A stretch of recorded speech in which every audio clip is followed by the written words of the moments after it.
ऐसा नारा लगाएंगे कि पड़ोसी दूर तक ये आवाज जानी चाहिए सिला से गांव तक। ठीक है? भारत माता की, भारत माता की, भारत माता की। इनकलाब, इनकलाब, इनकलाब, इनकलाब। जय जवान, जय जवान, जय जवान। मुझे लगता है आपकी नींद खुल गई है। चलिए अब बच्चों कहानी शुरू करते हैं। अभी कहानी शुरू करते हैं। आज हम जिस कार्यक्रम को मनाने जा रहे हैं यह हमारे देश की आजादी की एक दास्तां है और हम आजादी की दास्तां को हालत-ए-बयां कर रहे हैं। बच्चों, बच्चों ये सुनित डॉट में मोबाइल दिया। आजादी का यह जश्न आज हम किस लिए मना रहे हैं, किसके लिए मना रहे हैं? देश में आपको पता होगा कि धर्म में सबसे बड़ा जो हमारा सिंबल है वो हमारा ईश्वर है। धर्म में हमारा सिंबल कौन है? ईश्वर। लेकिन देश के लिए कुर्बान मर मिटने वालों में हमारा सिंबल कौन है? जो शहीद हुए। आज हम उन शहीदों के सपनों का भारत पर अपनी कथा सुना रहे हैं। आओ बच्चों, तुम्हें मैं अपनी देश की आजादी की एक कथा से रूबरू करता हूं। एक फूल है जिस फूल को हम तोड़ते हैं और तोड़ करके भगवान के चरणों में अर्पित करते हैं और भगवान से दुआ मांगते हैं कि हे ईश्वर, मुझे और मेरे परिवार को खुश रखना, स्वस्थ रखना। लेकिन फूल की ही एक अभिलाषा है। फूल कहता है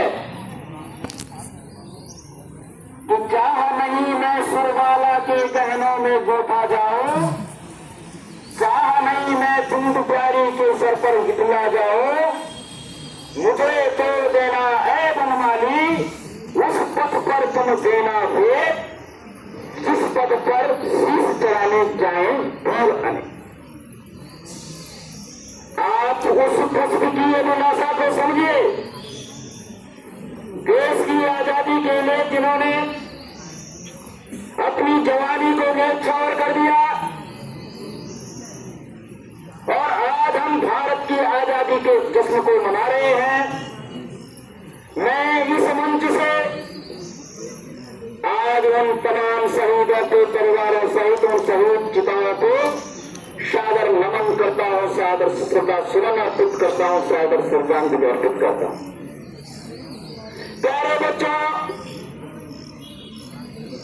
कोई भी इंसान किसी मकसद को लेकर के इस जिंदगी में आया है। जो व्यक्ति बेमकसद मरते हैं वो बेनाम जिंदगी जीते हैं। जो व्यक्ति कुछ मकसद लेकर आते हैं वो तो शुभनाम जिंदगी जीते हैं। जब तक धरा रहेगी, जब तक सूरज चंद्रमा आसमान रहेगा, तब तक शहीदों का नाम रहेगा। और जो लोग खुद के लिए जीते हैं, खुद के लिए मरते हैं, उनका जीवन क्षण भर भंगुर होता है। और जिसका जीवन क्षण भर भंगुर होता है तो नित्य लोके भूहार होता मनुष्य रूपेण मृगश्चरन्ति। वो इस धरती पर भूमि पर भार है, मृग के समान है और साक्षात पशु पुच्छ किसानहीनम और साक्षात पशु तुल्य है। तो आज भारत के उन शहीदों को मैं श्रद्धा सुमन अर्पित करते हुए उस मां को प्रणाम करता हूं, उस बहन को प्रणाम करता हूं जिसकी राखी सुनी हो गई, उस पत्नी विधवा को मैं प्रणाम करता हूं जिसकी मांग सुनी हो गई, उस मां को मैं सलाम करता हूं जिसकी गोद सुनी हो गई, और उस मिट्टी को सलाम करता है जिसमें जो कि शहीद समा गया। यहां पर एक छोटे बच्चे हैं, देश की आजादी का जश्न पिछले 80 सालों से हम मना रहे हैं। जब देश आजाद हुआ मैं उस पर कतई नहीं जाना चाहता किसने क्या किया, मैं उन बातों को रखना चाहता हूं। जब हमारा देश आजाद हुआ तो देश की आजादी में 7,32,000 लोगों ने देश में आहुति दी। कब हमारे देश की आजादी में न जाति न धर्म न पंथ और न संप्रदाय का झगड़ा था। देश की आजादी के लिए हर कोई संयुक्त रूप से देश की आजादी के लिए लड़ रहा था। तब किसी ने नहीं सोचा कि मैं हिंदू हूं, ये मुसलमान है, वो सिख है, वो ईसाई है। तब सारे देश में एक ही भावना थी कि देश आजाद होना चाहिए। देश की आजादी के परवानों ने अपनी जवानी को दांव पे लगा दिया और देश के अंग्रेजों के हाथों में फांसी के फंदे पे झूल गए। सन 47 का वो आलम, जब देश आजाद हुआ तो देश के ऊपर 55,000 लाख कर्जा था, 55,00,000 कर्जा। और तब देश के सामने बेरोजगारी बाहें फैलाए खड़ी थी। तब देश के सामने भूखमरी खड़ी थी। देश के लिए अपने पास कोई खजाना नहीं था, देश का कोई उद्योग धंधा नहीं था, देश में किसी के साधन नहीं थे। उस समय एक परमात्मा ने एक अवतरित अवतार दिया जिसका नाम था पंडित जवाहरलाल नेहरू। पंडित जवाहरलाल नेहरू ने देश की आजादी की बागडोर तब थामी थी जब एक बाप अपने बेटे को जुदा करता है और जुदा करते समय अपने घर के जो बंटवारे, खेल खलिहान का बंटवारा करता है, बर्तनों का बंटवारा करता है, टेबल कुर्सी का बंटवारा करता है, कपड़ों का बंटवारा करता है। भारत और पाकिस्तान के रूप में जो दो देश बने थे तो भारत के हिस्से कुछ नहीं आया, पाकिस्तान के हिस्से भी कुछ नहीं आया था। लेकिन भारत में 36 करोड़ की जनसंख्या थी और 36 करोड़ की जनसंख्या को पालने के लिए एक ऐसे प्रोदा की आवश्यकता थी, एक ऐसे थिंक टैंक की आवश्यकता थी कि जो देश की बागडोर को जो थाम सके। ऐसे समय में पंडित जवाहरलाल नेहरू ने भारत को एक पहला प्रधानमंत्री बनने का देखिए गौरव हासिल किया। देश को उन्नति के लिए 1944 में देश का उद्योगपतियों का एक समूह बैठा और उसने देश को तरक्की के लिए कौन कौन सी योजनाएं बनाई जानी चाहिए, कैसी कैसी योजनाएं होंगी, देश तरक्की कैसे कर सकता है, इसको लेकर के उद्योगपतियों का समूह बैठा जिसको बॉम्बे प्लान के नाम से जाना गया। बॉम्बे प्लान में तय हुआ प्रथम पंचवर्षीय योजना आई। उसमें कहा गया कि सबसे पहले देश के सिंचाई के साधनों पर जो है हमको फोकस करना होगा। तब बात आई कि हमको उद्योग धंधे स्थापित करने होंगे। ऐसे में देश के लिए हमारे पास बांधों की आवश्यकता थी, सिंचाई के संसाधनों की आवश्यकता थी, किसानों को भरपूर मुआवजे की आवश्यकता थी, कृषि यंत्रों की आवश्यकता थी। ऐसे में बागडोर तब जाएंगे पंडित जवाहरलाल नेहरू जी ने थामी। आज वह देश जो सन 47 में 55,00,000 करोड़ का कर्जदार था वो आज $3.91 ट्रिलियन का जो है कि मालिक है। आपको सोचना चाहिए कि देश किस तरह से आगे अग्रसर हो रहा है। आज हम सीना ठोक के कहते हैं कि विश्व की चौथी अर्थव्यवस्था भारत की बनने जा रहे हैं। सबका भारत, आज का भारत साधन संपन्न है। प्यारे बच्चों, आज देश के पास 14,55,000 सैनिक हैं। सैन्य साजो सामान से सुसज्जित व्यवस्था है। 150 से ज्यादा लड़ाकू विमान है, जेट फाइटर विमान है, जलकुंभियां हैं, पनडुब्बियां हैं, व्यापार के जहाज हैं। और देश के पास लगभग अभी हमारे पास 11,55,000 रिजर्व सैनिक हैं। नौसेना के अंदर 67,000 नौसेना सैनिक हैं। आज हमारे देश के अंदर उस समय देश की आजादी के टाइम पे 265 रुपए प्रति व्यक्ति आय होती थी। आज हमारे देश की प्रति व्यक्ति आय 1,14,718 रुपए है।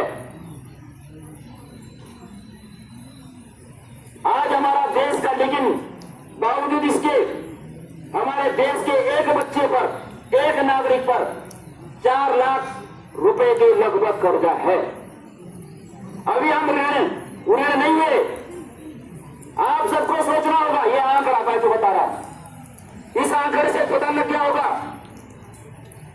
आपको 4 लाख रुपए राष्ट्र का कर्जा देना है। आप इस 4 लाख के कर्जे को, देश को कैसे लौटाओगे? आपकी ड्यूटी क्या बनती है?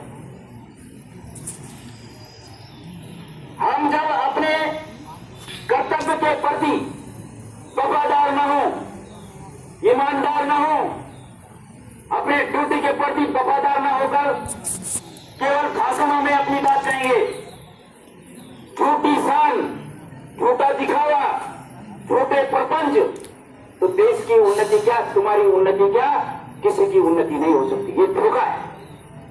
अपने कर्तव्य के प्रति ईमानदार होना ही तरक्की का पहला सीढ़ी है।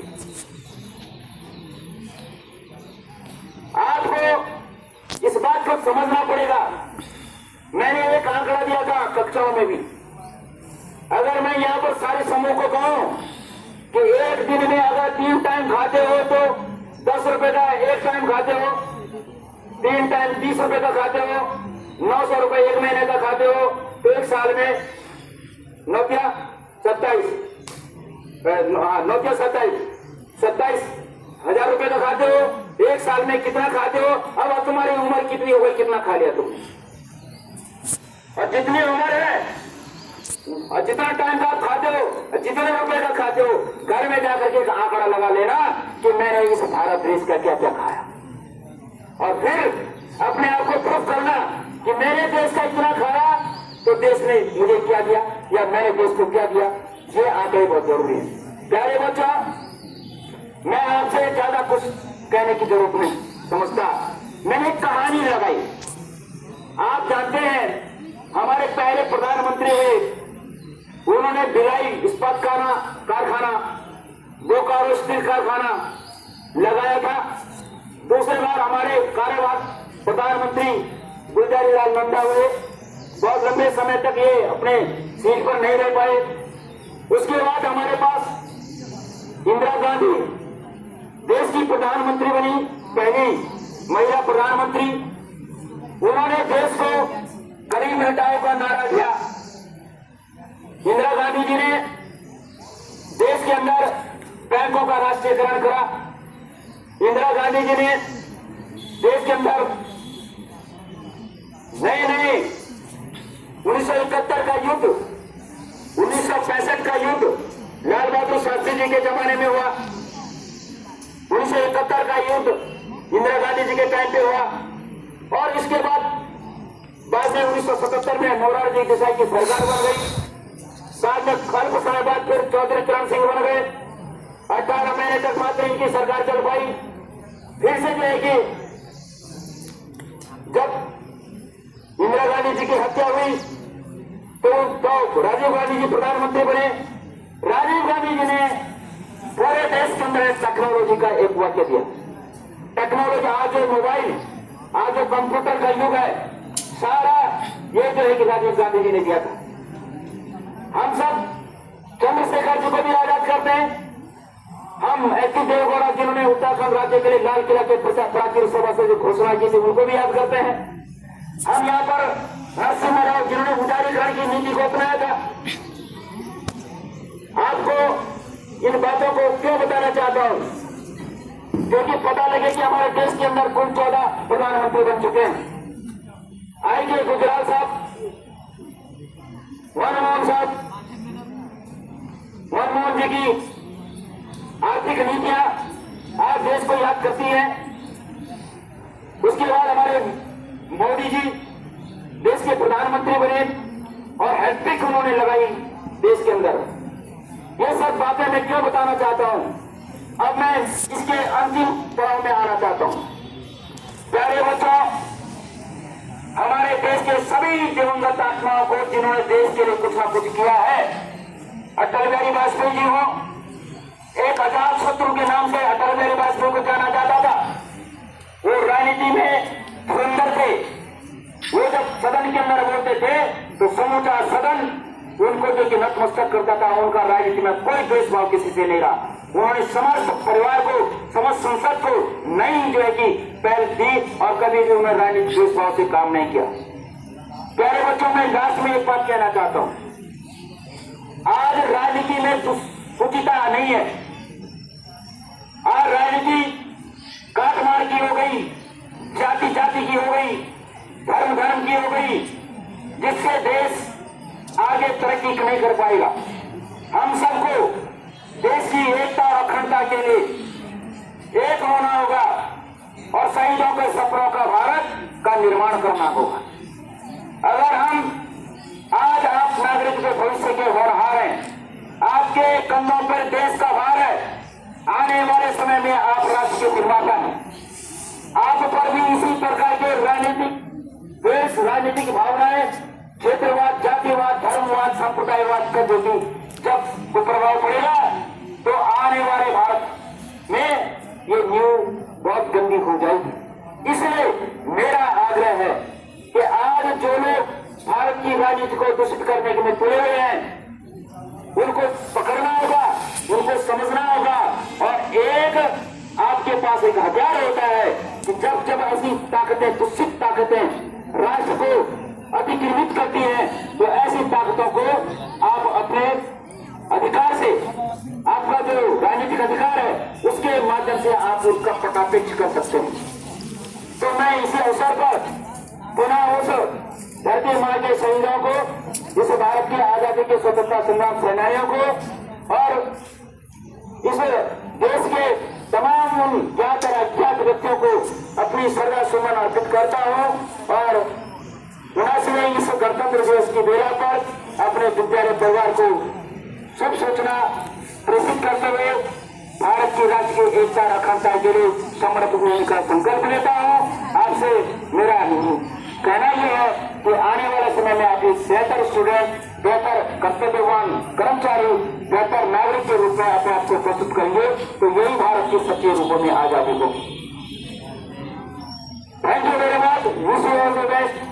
Pray to God for your long life.